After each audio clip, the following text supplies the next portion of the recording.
പ്രബോധന രംഗത്ത് പുത്തനുണർവുമായി love the Quran masters club അവതരിപ്പിക്കുന്നു രാത്രി സന്ദേശം. എന്നും രാത്രി 9 മണിക്ക് യൂട്യൂബിലൂടെ പ്രസംഗ പരിശീലന കളരിയിലെ പഠിതാക്കൾ നിങ്ങൾക്കായി ഒരുക്കുന്നു. കേൾക്കുക, പ്രബുദ്ധരാവുക, മറ്റുള്ളവരിലേക്ക് എത്തിക്കുക. ബിസ്മില്ലാ, അൽഹംദുലില്ലാ, ഹംദൻ കസീറൻ ത്വയ്യിബൻ മുബാറകൻ ഫീക്. എൻ്റെ ശബ്ദം ശ്രവിക്കുന്ന മാന്യ ശ്രോതാക്കളെ, അസ്സലാമു അലൈക്കും വറഹ്മത്തുള്ളാഹി വബറകാതുഹു.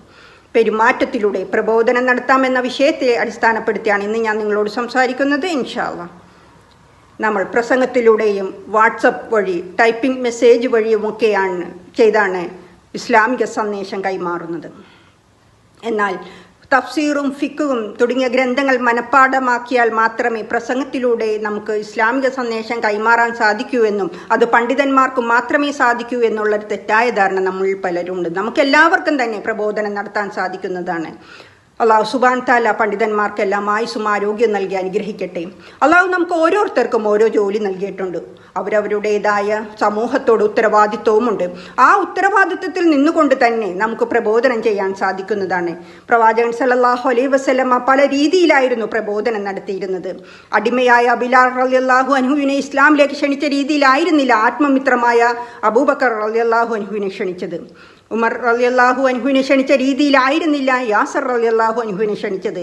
തികച്ചും മനഃശാസ്ത്രപരമായ ഇടപെടലുകളും സന്ദർഭോചിതമായ സംവേദനങ്ങളുമായിരുന്നു അത്.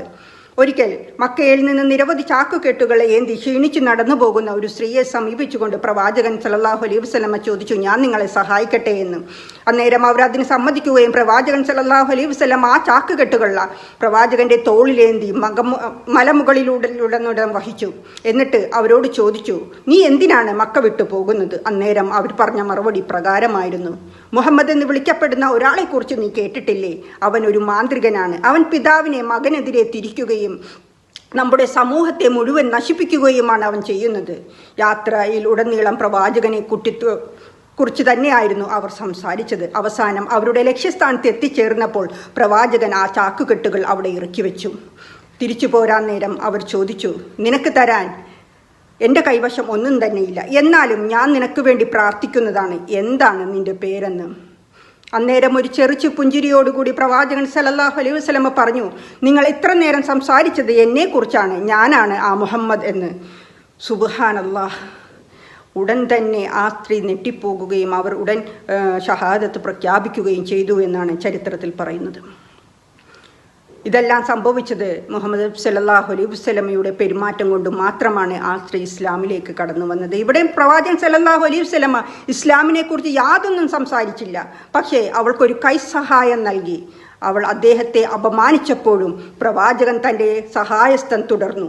സുബ്ഹാനല്ലാഹ്. ഇതല്ലായിരുന്നു നമ്മുടെ പ്രവാചകൻ സല്ലല്ലാഹു അലൈഹി വസല്ലമ. നമ്മൾ സമൂഹത്തോട് എന്ത് ചെയ്താലും പറഞ്ഞാലും അതാണ് ഇസ്ലാം. സഹപ്രവർത്തകരോട് നല്ല രീതിയിൽ പെരുമാറുന്നതിലൂടെ അവരെ ഇസ്ലാമിലേക്ക് അടുപ്പിക്കാം. അള്ളാഹു എങ്ങനെയാണ് ആളുകളെ നേർവഴിയിലാക്കാൻ പദ്ധതിയിടുന്നതെന്ന് നമുക്കറിയില്ല. ഖുർആനും സുന്നത്തും പിൻപറ്റി ജീവിക്കണം. മുഹമ്മദ് സല്ലല്ലാഹു അലൈഹി വസല്ലമ പറഞ്ഞതുപോലെ, നിങ്ങൾ കാരണം അള്ളാഹു ഒരാളെ നേർവഴിയിലാക്കിയാൽ അത് ഭൂമിയും അതിനകത്തുള്ളതും നിങ്ങൾക്ക് ലഭിക്കുന്നതിനേക്കാളും മികച്ചതാണ്. നമ്മുടെ നല്ല പെരുമാറ്റം നാം സമൂഹത്തോട് കാഴ്ചവെച്ചാൽ ഇസ്ലാമിനെ കുറിച്ച് അവരും തീർച്ചയായും അറിയുന്നതാണ്. അള്ളാഹു നമ്മളെ എല്ലാവരെയും അനുഗ്രഹിക്കട്ടെ. അസ്സലാമു അലൈക്കും വറഹ്മത്തുള്ളാഹി വബറകാതുഹു.